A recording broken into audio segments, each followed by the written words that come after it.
Hello and welcome to the Community Mastermind Challenge, where we ask 10 general technology questions and 10 AWS specific questions with the chance to become crowned the ComSum Mastermind Champion. Hello, I'm delighted to welcome Nasim. Nasim, hello, welcome. Can you introduce yourself, please? What do you do and who do you work for? Hello, hi Ricardo. This is Nasim. I work for Denver Systems. We plant trees with drones. We try to restore the environment, the earth. Wow, That's me. that is really cool. Drones and trees, eh? Fantastic. So how are you feeling about the competition? Do you have any areas of strengths or are there any areas that you might be worried about? This is my first time doing any competition, so I'm very nervous. And I'm basically a Python developer, not very good with AWS, very new to AWS. But yeah, I'll give it my best. Okay, well that's all we ask. That's brilliant. Being a good sport there. And are there any things within AWS world at the moment that are exciting you that you're more interested in than? Um, yeah, I very much like the idea of automating things. So I'm not into DevOps very much, but I like the idea of DevOps and how the Terraform community is going on with AWS and the new EKS coming along with AWS. Cool. That's I'm very excited about. Yeah. Excellent. And are there any shout outs you want to give out to anyone today? To my team. Awesome. They're doing an excellent job. Yes. Fantastic. Okay, so let's begin. So normal mastermind rules. Okay, I'm going to go through the questions. You can pass at any time, or we'll come back at the end. This is not timed, but you get one additional time chance to answer the question. So, all the best, Nasim. Let's get started. Right. Okay. Question one. In 1994, on March 14th, Linus Torvalds launched version 1 of what? Linux. Correct. Actually, I better get my pad for the questions. Okay, question 2. What is the test of machine's ability to exhibit intelligent behaviour equivalent to or indistinguishable from that of a human called? Turing test.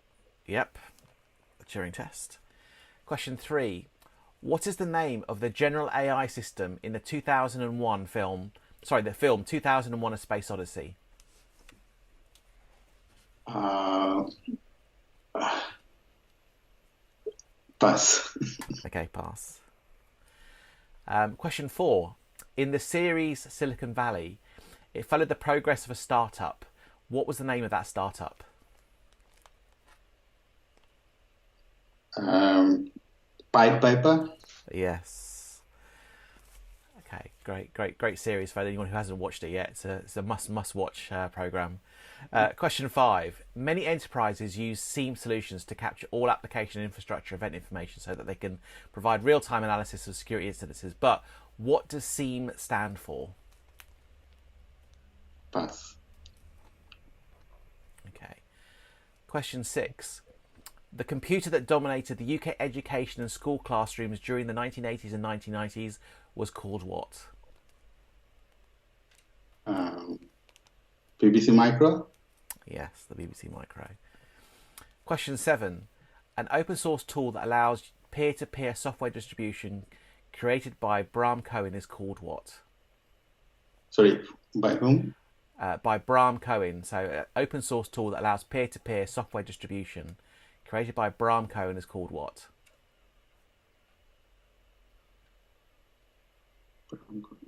Pass. Okay. Right. Question 8. What was the name of the film where the two leads were called Acid Burn, Crash Override, and Zero Cool? Pass. In the book Takedown, it follows the authorities pursuing a notorious hacker in the late 90s. But who was the hacker? Pass. And question 10. In what year was the first Raspberry Pi available?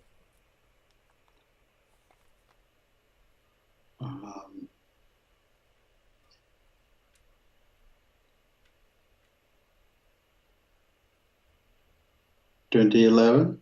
Oh, very close. It's 2012. Good guess. Right, let's go back to the ones you passed on. Question 3. What was the name of the general AI system in the film 2001: A Space Odyssey? You had a very distinctive voice. Yeah.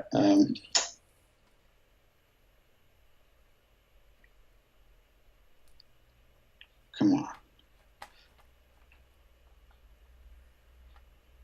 Yeah, it's one of those ones that you know, but you just don't Yes. necessarily remember. Okay, well, I'm going to have to ask you for a question, or we'll pass on to the next one. Do you know it? Yeah. Yeah. Pass. Okay, so it's HAL. So Hal. Yes. HAL. Hal. Okay, no worries. Okay, so passed on question 5, which is, what does SEAM stand for? Yeah. Pass. Okay, so SEAM is a security, information, and an event management. So question 7, the open source peer-to-peer distribution tool. What was it called? Is it BitTorrent? Yes, it's BitTorrent. And question 8, what was the name of the film where the two leads were called Acid Burn, Crash Override, and Zero Cool? Very big film in the kind of security and technology culture.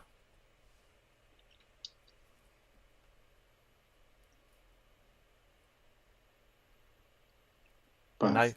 Okay, it's called Hackers. Hackers. Yeah, definitely worth checking out if you haven't seen it. And then the final one you passed on was, who was the hacker that was the focus of a book called Takedown. And he's now a security researcher, but at the time he was very notorious.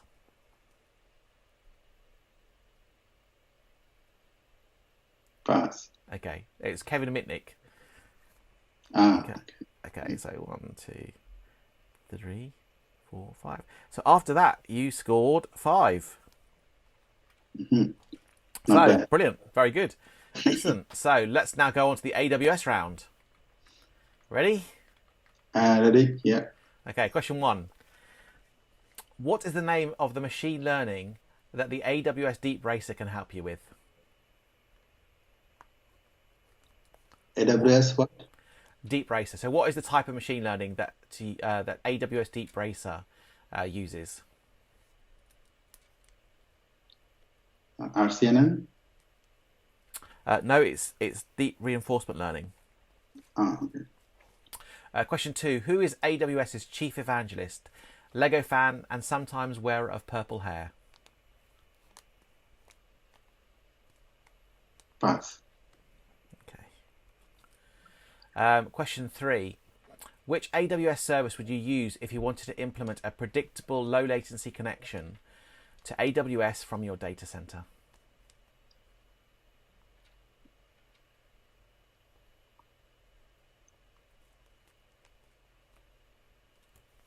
Is it the BGP one? It's in the right area. Yeah, I forgot the name. Okay, we'll We come back. just implemented this Oh, recently. did you? Okay, well, we'll come back to it, see if it comes back. Question 4. AWS Outposts comes in 2 flavors from the control plane, but what are they? Sorry, what? So the AWS Outposts comes with 2 different control plane APIs. Which are they? Pass. Okay. Okay. Question 5. What are H1, D2, or I3 instances typically associated with?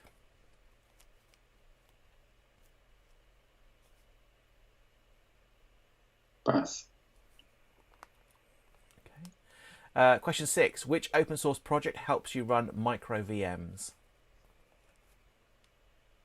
Micro VMs. Yeah. Docker? No, it's Firecracker. Okay. Question 7. Which open source project by AWS and Facebook helps you provide endpoints for your PyTorch models?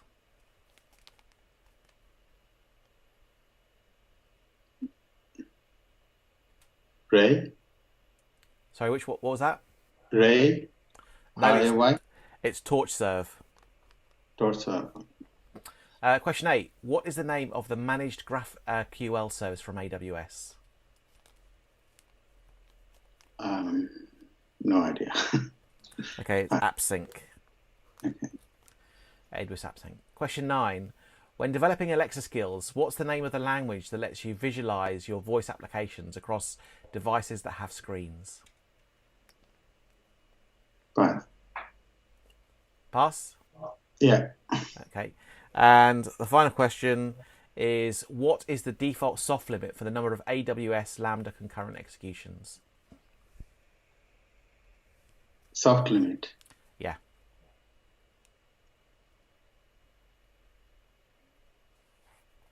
Can't remember. 2,500 or something like that. Okay, it's 1,000. Right, let's go back to the ones you passed on. Okay, question 3.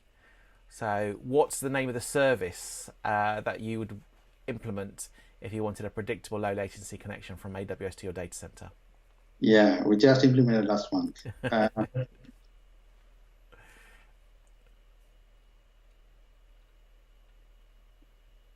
Sorry, cannot remember now. Okay, no worries.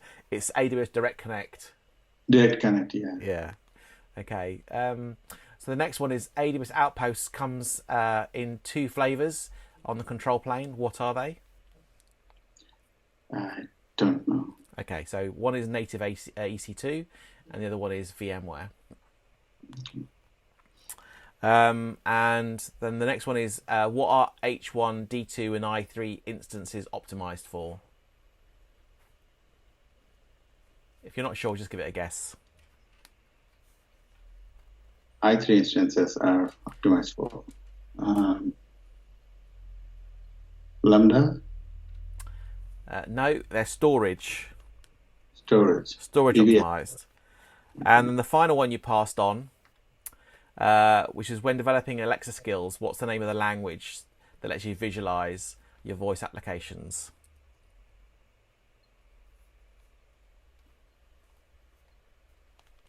Do you have an Alexa? No. Oh, okay. Okay, so the answer to that one is the Alexa Presentation Language, or APL. Okay. Right, well, that was a tough round for you, Nazim. Unfortunately, you failed to score a singles point on that one, so I'm really sorry about that. But you did get a good first round, which means that you get 5 out of 20. Thank you very much. Thank you very much, Nazim, for being such a brilliant sport. And we will see how you get on next week at the Community Summit Mastermind Challenge when all the scores and the winner is revealed. Yeah, thank you. Thank you for having me.